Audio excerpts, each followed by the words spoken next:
오늘 우리가 함께 읽은 본문 말씀은 예수께서 십자가에 달리시기 전에 그 제자들과 사람들에게 들려주셨던 그 비유의 이야기입니다. 여러분, 비유라고 들어보셨죠? 예수님이 주로 하셨던 그 설교의 방식이 여러 가지 비유들을 들어서 설명하셨습니다.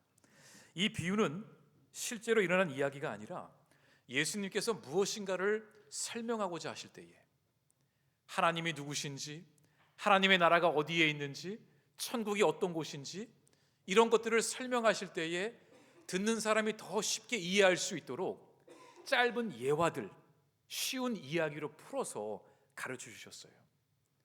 천국이란 어떤 곳인가? 이 질문이 굉장히 좀 막연하잖아요, 그렇죠? 천국은 마치 밭에 숨겨진 보물과 같아, 이렇게 이해하신 거예요. 그 사람들이 들으면은 그거구나 이렇게 이해를 했던 거죠. 그 대표적인 그 비유가 탕자의 이야기입니다. 우리가 잘 아는 탕자의 이야기죠. 말도 너무나 안 듣고 아버지의 속을 썩이고 지 멋대로 살려고 밖으로 뛰쳐나간 아들이 다시 집으로 돌아오고 싶은데 아버지가 두렵고 걱정이 되는 거예요. 근데 돌아오고 나니까 이 아버지가 두 팔 벌려 그 아들을 환영하고 껴안고 뽀뽀해주고 끼던 반지를 껴주고 다시 아들로 삼아준 그 탕자의 이야기가 결국은 하나님을 멀리 떠난 죄인이 다시 하나님께로 돌아왔을 때 우리 하나님이 얼마나 기뻐하시는지를 이 탕자의 비유를 통해 말씀해 주신 것입니다. 마찬가지로 오늘 본문 말씀도 예수님께서 사람들에게 마지막 심판의 날이 왔을 때에, 그 마지막 시간이 왔을 때에 사람들이 하나님 앞에서 어떻게 심판을 받게 될 것인지에 대한 그 비유를 우리에게 말씀하고 있습니다. 우리 오늘 본문 31절과 32절 우리 함께 읽어보겠습니다. 인자가 자기 영광으로 모든 천사와 함께 올 때에 자기 영광의 보좌에 앉으리니 모든 민족을 그 앞에 모으고 각각 구분하기를 목자와 양과 염소를 구분하는 것 같이 하여.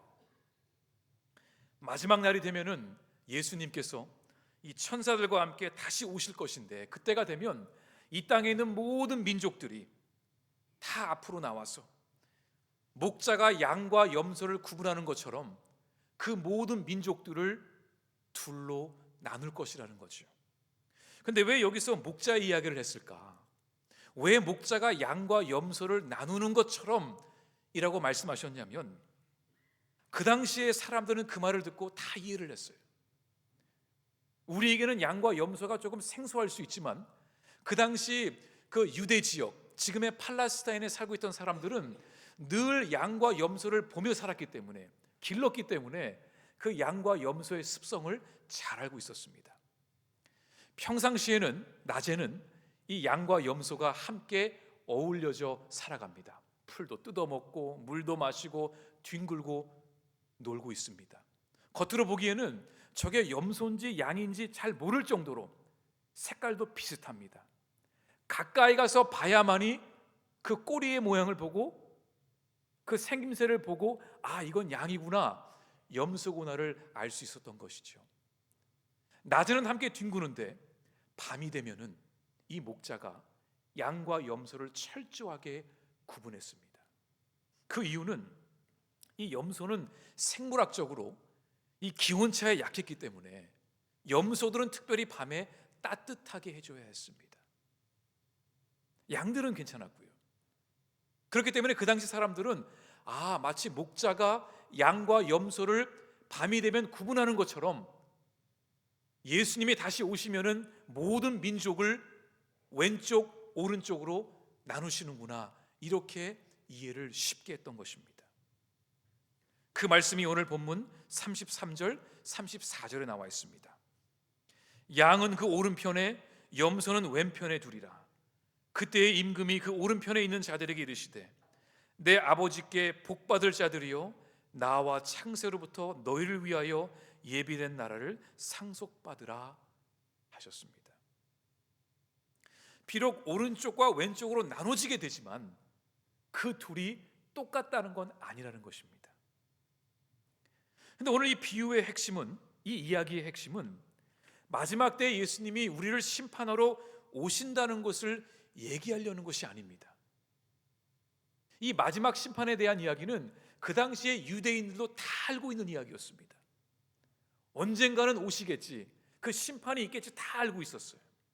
그런데 이 비유의 핵심은 우리가 심판대에 설 때에 누구는 오른쪽에 서게 되고 누구는 왼쪽에 서게 되는데 그 기준이 무엇인지를 말해주고자 하신 것입니다.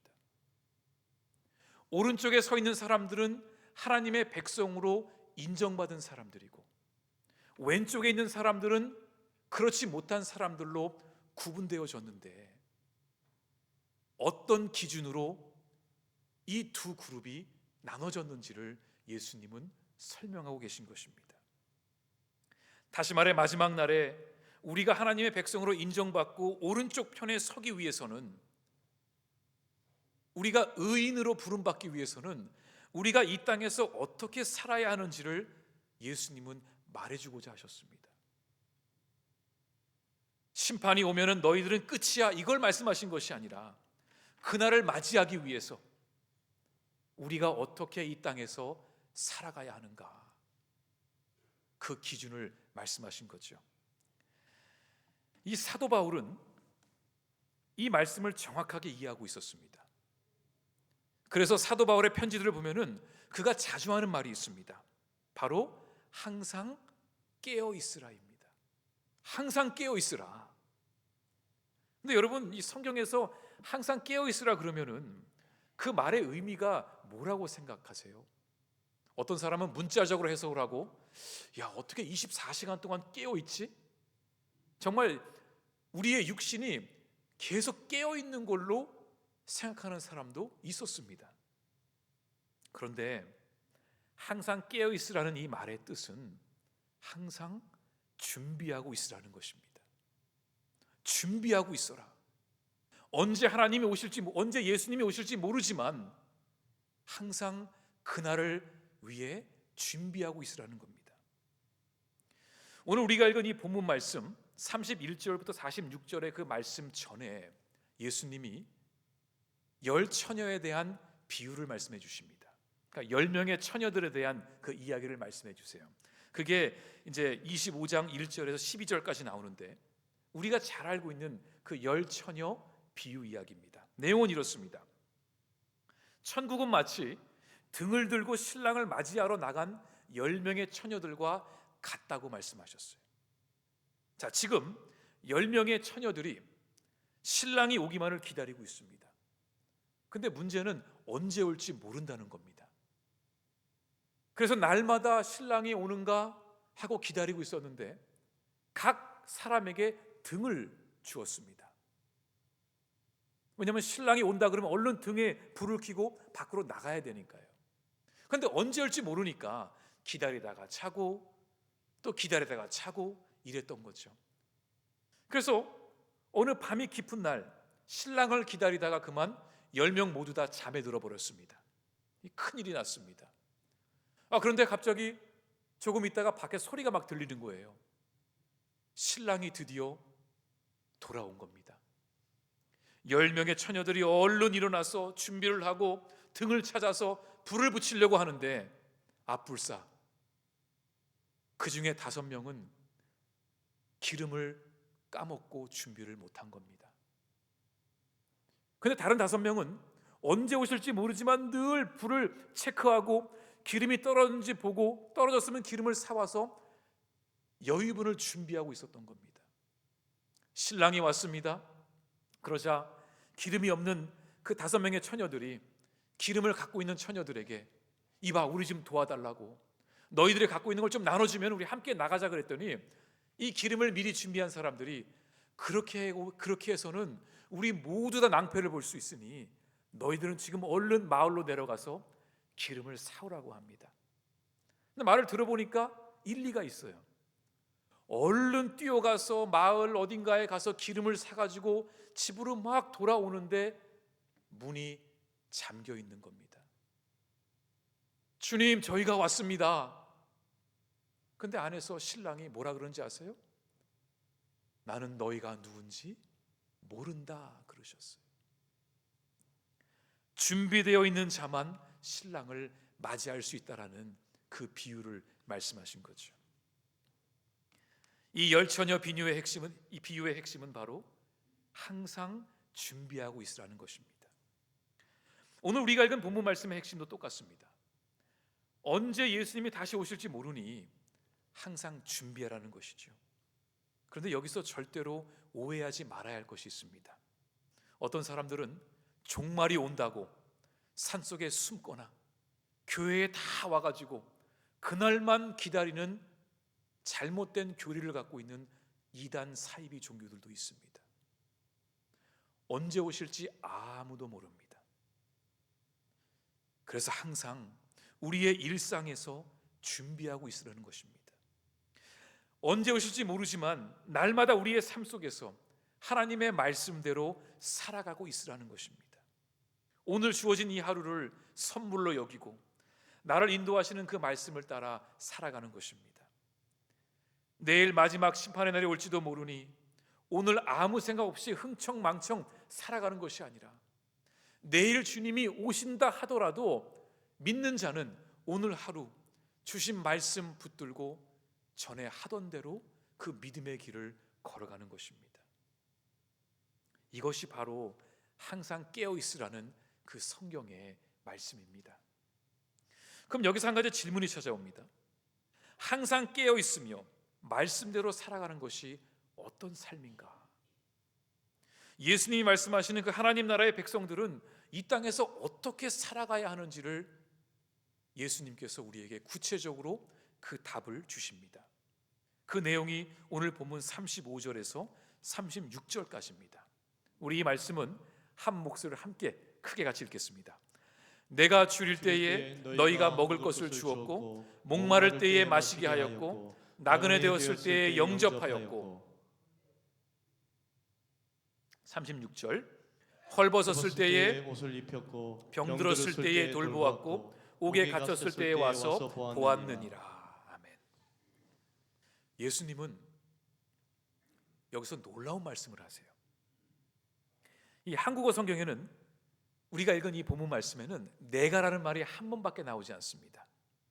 근데 원어 성경을 보면은 이 내가라는 그 단어가 무려 6번이나 나옵니다. 혹시 영한 성경을 보고 계신 분들은 그 옆에 대조를 보시면은 이 I라는 단어가 6번이 나옵니다. 내가 줄일 때에, 내가 목마를 때에, 내가 나그네가 되었을 때에, 내가 헐벗었을 때에, 내가 병들었을 때에, 내가 옥에 갇혔을 때에 너희들이 나를 돌보아 주었다 칭찬하셨어요. 여기서 내가는 누구를 말하는 거죠? 이 비유를 쭉 보면은 이 내가의 주인공은 임금이라는 것을 알게 됩니다. 바로 하나님 나라의 왕이신 거죠. 바로 예수님을 뜻하는 겁니다. 이게 무슨 말이죠? 나 예수가 배고프고 헐벗고 외롭고 아프고 고난 가운데 있고 옥중에 있었을 때에 너희들이 나를 찾아와 돌보지 않았느냐 하고 말씀하신 거예요. 누구에게 말씀하셨을까요? 바로 오른쪽에 서 있는 그 의인들에게 하셨어요. 근데 이 말을 들은 그 오른쪽에 서 있는 그 의인들, 하나님의 백성으로 인정받은 그 사람들은 이 말을 듣고 어리둥절하기 시작합니다. 당황스러워합니다. 자신들이 언제 왕이 배고프고 헐벗고 힘드신 것을 알고 찾아갔냐는 것입니다. 그렇잖아요. 왕이 왜 굶주리고 왕이 왜 헐벗고 왕이 왜 고통받습니까? 왕은 그런 자리가 아니잖아요. 자기들은 절대로 그런 적이 없다고 얘기합니다. 그들의 대답이 37절에서 39절까지의 말씀입니다. 이에 의인들이 대답하여 이르되, 오른쪽 편에 있는 사람들이죠. 주여, 우리가 어느 때에 주께서 줄이신 것을 보고 음식을 대접하였으며 목마르신 것을 보고 마시게 하였나이까? 어느 때에 나그네 되신 것을 보고 영접하였으며 헐벗으신 것을 보고 옷 입혔나이까? 어느 때에 병드신 것이나 옥에 갇히신 것을 보고 가서 배웠나이까 하리니. 황당했던 거죠. 우리는 왕에게 그런 일을 한 적이 없는데 왕이시여 무슨 말씀을 하시는 겁니까? 바로 그때에 그 말을 다 들은 임금이 오늘 40절에서 이렇게 답을 합니다. 임금이 대답하여 이르시되 내가 진실로 너희에게 이르노니 너희가 여기 내 형제 중에 지극히 작은 자 하나에게 한 것이 곧 내게 한 것이니라. 자, 여기서 이 비유의 뜻이 밝혀집니다. 여기서 말하는 임금은 바로 예수님이시죠. 그리고 예수님은 오른편에 서 있는 자들에게 이렇게 말씀하신 거예요. 너희들은 몰랐겠지만 너희들이 그동안 살아오면서 너희들 주변에 굶주리고 헐벗고 목마르고 아프고 병들고 옥에 갇힌 자들을 너희들이 돌보지 않았느냐 그런 거예요. 그들을 돌본 것이 바로 나에게 한 것이라 말씀하셨어요. 너희들이 돌아본 그 작은 자에게 한 행동이 너희들은 기억하지 못하겠지만 그 작은 자들에게 한 그 작은 행동들이 결국은 나 예수를 위해 한 것이라 말씀하셨어요. 충격적인 말이었죠. 여기서 예수님은 작은 자라는 표현을 하셨습니다. 작은 자. 이 작은 자는 리틀맨, 키가 작고 왜소한 사람을 얘기하는 것이 아닙니다. 이 작은 자라는 뜻은 이게 비교를 하는 단어예요. comparative라고. 제가 만약에 2m 장신 옆에 있으면 저는 작은 자입니다. 하지만 제가 제 막내 옆에 있으면 저는 큰 자가 되는 거죠. 이처럼 비교를 할 때 쓰는 단어입니다. 그러니까 이 작은 자라는 것은 나보다 더 어려운 상황 속에 있는 사람, 나보다 더 아픈 사람, 나보다 더 고통 가운데 있는 사람, 더 나아가 사람 취급을 받지 못하는 사람이 작은 자라 말씀하셨어요. 우리 주변에 그런 자들이 있지 않습니까? 우리 주변을 둘러보면 나보다 더 어렵고 힘들고 아파하는 자들이 있습니다. 그 사람이 바로 작은 자들이라는 거예요. 그리고 예수님은 그런 자들을 우리가 돌보라는 겁니다. 그런 자들을 교회가 외면하지 말고 돌보라는 것입니다. 그런데 이 작은 자의 모습이 결국은 이 땅에 오신 예수님의 모습이셨습니다. 예수님이 얼마나 낮고도 낮은 자리에 오셨습니까? 종의 자리에 오셔서 우리를 죽기까지 섬겨주셨습니다. 그 사회에서 정말 낮고도 낮은 자들을 찾아가셔서 만져주시고 안아주시고 고쳐주시고 소망을 불어넣어 주셨어요. 그게 예수님이셨어요. 저와 여러분을 찾아오신 예수님도 왕의 자리에서 야, 내가 왕인데 너를 좀 만져줄게, 그렇게 오신 거 아니었어요. 더 낮은 자의 모습으로 우리에게 찾아오셔서 우리를 만져주시고 고쳐주셨어요. 그래서 우리도 예수를 만나게 된 것입니다. 그래서 우리는 주변에 있는 작은 자들을 볼 때마다 저 사람이 예수님이구나, 이런 생각을 해야 한다는 것입니다. 그런데 이 오른편에 서 있는 이 의인들은 자신들이 전혀 그런 행동을 했다는 것을 의식하지 못한 것입니다. 여러분, 성경에 예수님이 왼손이 하는 일을 오른손이 알게 하라 그랬나요? 모르게 하라 그랬죠. 근데 이 말이 참 이상하지 않으세요? 어떻게 왼손이 하는 일을 오른손이 모를 수 있죠? 이렇게 하는 것도 아니고 당연히 알 수밖에 없잖아요. 근데 왜 왼손이 하는 것을 오른손이 모르게 하라고 말씀하셨을까? 방법이 있더라고요. 무의식 중에 하게 되면 오른손은 모릅니다. 왜 우리 손가락 이렇게 막 까딱까딱 하는 사람들 있죠? 모르고 하는 거예요. 예를 들면은 무의식 중에 손가락을 막 흔들어요. 그럼 오른손은 몰라요. 마찬가지로 작은 자들을 대하는 그 우리의 섬김이 우리의 삶의 한 부분이 되면 왼손이 모르게 왼손이 하는 것을 오른손이 모를 수가 있겠더라고. 예수님은 우리의 삶이, 말씀대로 사는 우리의 삶이 그렇게 되어야 한다고 말씀하셨어요. 말씀을 따라가는 우리의 삶이 우리의 본성이 되어야 한다고 그러셨어요. 말씀대로 살아야지, 이게 아니라 나도 모르게 무의식 중에 내 삶이 말씀을 따라가는 것, 그렇게 이 오른편에 있는 자들이 살아왔던 것입니다. 우리가 언제 작은 자들을 도와줬습니까? 너희들은 모르겠지만 너희들은 무의식 중에 그렇게 살아왔어, 참 잘했다 칭찬하셨어요. 그렇게 살아가는 자들은 왕의 오른편에 서서 하나님의 나라를 상속받을 것이라고 말씀하셨습니다. 제가 얼마 전에 그 유기성 목사님 설교를 듣다가, 짧은 영상이었어요. 제가 제목은 기억이 안 나는데 짧은 그 설교 내용이었는데, 그때 그 유기성 목사님이 물질의 축복에 대한 이야기를 하셨어요. 물질의 축복, 그 의미가 무엇인지를 설명을 하시는데, 보통 우리는 물질의 축복하면은 하나님이 나에게 많은 재물을 주셔서 내가 넉넉하게, 내가 고생하지 않고 살아간다고 생각을 합니다. 그러니까 누군가 물어봐도 제가 하나님께 좀 복을 받아서 제가 좀 남에게 손 벌리지 않고 살아갈 정도는 됩니다, 이런 말을 우리가 할 때가 있습니다.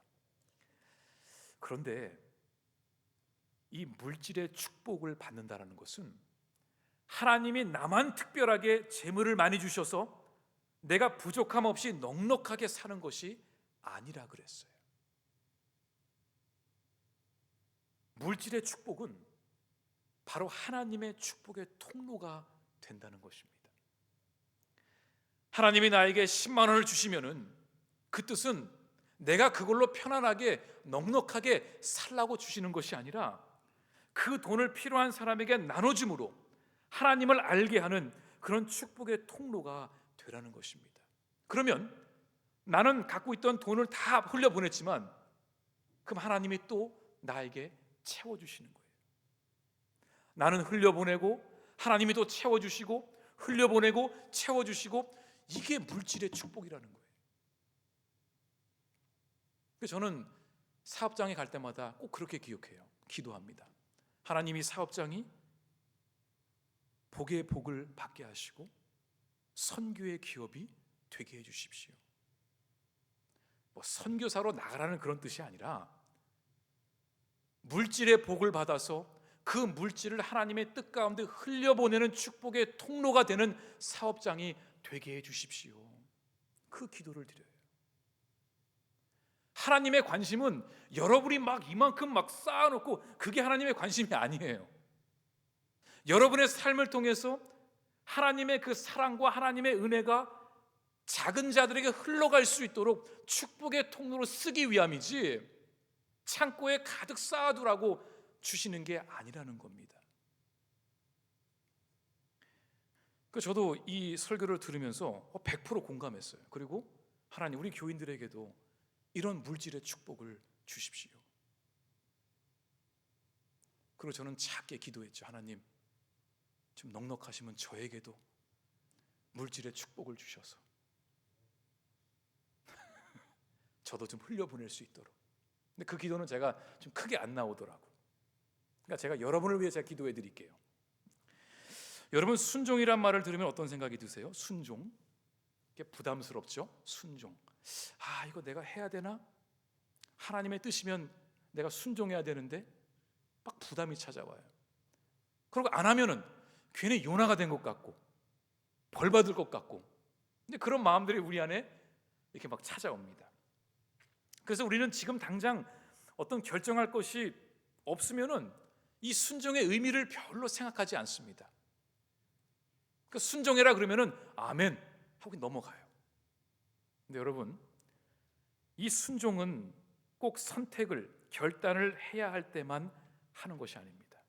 이 순종의 뜻은, 순종을 한다는 것은 실천한다는 거예요. 실천.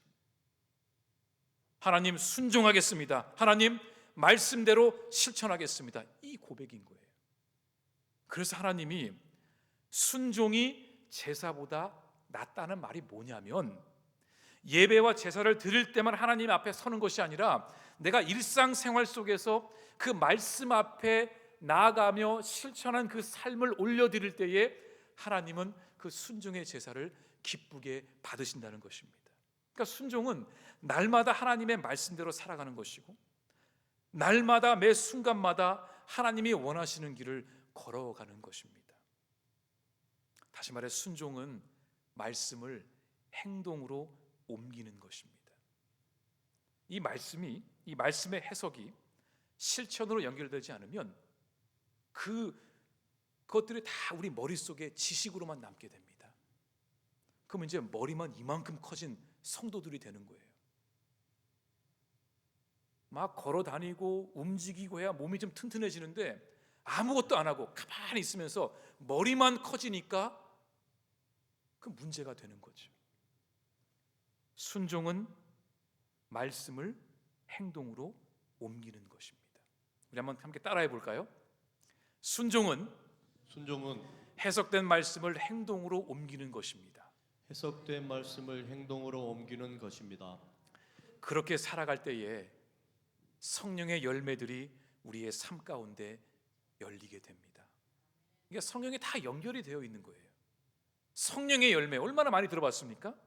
우리가 순종함으로 그 말씀을 행동으로 옮기게 되면 우리가 사랑을 실천하는 삶이 되고, 기쁘게 사는 삶을 살고, 사람들과 평화를 이루는 삶을 살게 되고, 고통과 분노 중에서도 오래 참을 수 있는 삶을 살게 되고, 사람들에게 친절과 선행을 베푸는 삶을 살며 맡은 일에 최선을 다하는 삶을 살아가고, 온유한 성품과 절제하는 삶, 이 모든 것들이 말씀을 실천으로 옮길 때에 우리에게 주어지는 성령의 열매들입니다.